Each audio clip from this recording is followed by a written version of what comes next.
Hi there, this is Jay here from Jeremy Jacob Letting Specialists. I wanted to give you some market chat. It is March 2023 and I think we are going through a very interesting point in the rental market. Our company finding it very challenging with regards to tenants and landlords at the moment and what their expectations are in the market. The media have a habit of creating a lot of hysteria. We are, of course, in the financial quarter one. Prior to that, in quarter 3 and 4, finishing off the year last year, it was very noticeable that the media had painted a big picture that the rents have risen quite significantly. And it had caused quite a lot of panic. I remember ITV London News coming to interview me, the Evening Standard coming to interview me for comments on the rises in rents. But what I found since we've come back in the new year and we're obviously meandering to the end of the first quarter, financial quarter, is that the rents have tapered off. And this has presented quite a big challenge because I think landlords who have required to return their properties back to the rental market in London, they've had some huge expectations based on the knowledge that they consumed from last year that they're in for big bumper rent increases. And there's no doubt in my mind that there is rent increases due. And I've often put out there into the stratosphere that during COVID, there were a lot of discounted rent periods, tenants renegotiated, landlords just wanted tenants, good paying tenants during COVID, and therefore there were deals. So in the context of the rents going down lower than they should have done during COVID, that actually the increases that are taking place now, really, if you were to take away those decreases that happened during COVID, that actually the rent increases are actually contextually quite fair in line with what it was before COVID. So I've often argued that if you took a 450 per week property just before COVID, it's now maybe 495, maybe 525. Now during COVID, that rent may have gone down as low as 350 per week.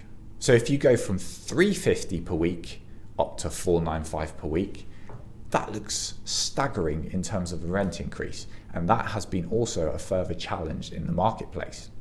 So at the moment, tenants that are searching, they understand that they are likely to have to pay a rent increase. But at the same time, there is not actually a great deal of choice in the marketplace, which is what makes it a little bit strange.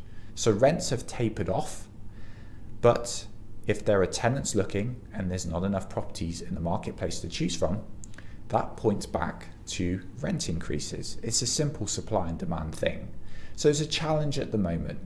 I'm having conversations with landlords and helping them understand that if they price their property too high in line what they heard and consumed in quarter 3 and 4, they risk their market just stagnating on the market and not actually being rented. I think part of the problem is that COVID has had a very huge psychological impact on all of us. And I think a lot of tenants and landlords just want a quiet life at the moment. I think a lot of landlords and tenants who are in existing tenant relationships have worked hard to keep things going between them. They've talked to each other, they've negotiated for fair rent increases so that both feel it's a win-win. I feel that those tenants, if they came back to the market to search for a new property, they would be in for a bit of a shock and they would probably be paying a much higher increase in rent. So what does it mean? It means that there's still a huge amount of properties that you would normally see on the rental market that have been just totally taken out of the market because tenants and landlords have locked themselves in, and the normal transient nature of the rental market that we saw before COVID has not returned. And therefore, I believe this has contributed and remains to contribute to the problem. Now, I do have some landlords that come to me and say, I think it's time to sell. But I've been through this with a number of my landlords already, and I'm pretty confident in knowing that trying to sell at the moment is not the best time. Unless you are very motivated to sell, normally the 3Ds, divorce, debt, and death, are the reasons why a property will sell in any market. If you are not requiring to sell for one of those reasons, I would hold fire. Naturally, the best time to sell is during the summer months. It's just year upon year the best time. So that is my market chat for March 2023.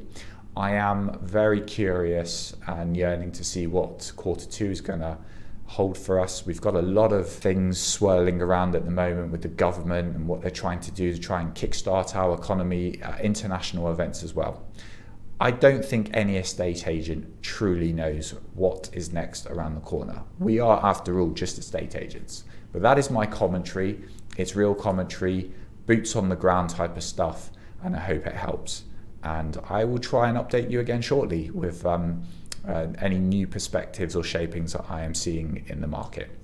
Bye for now.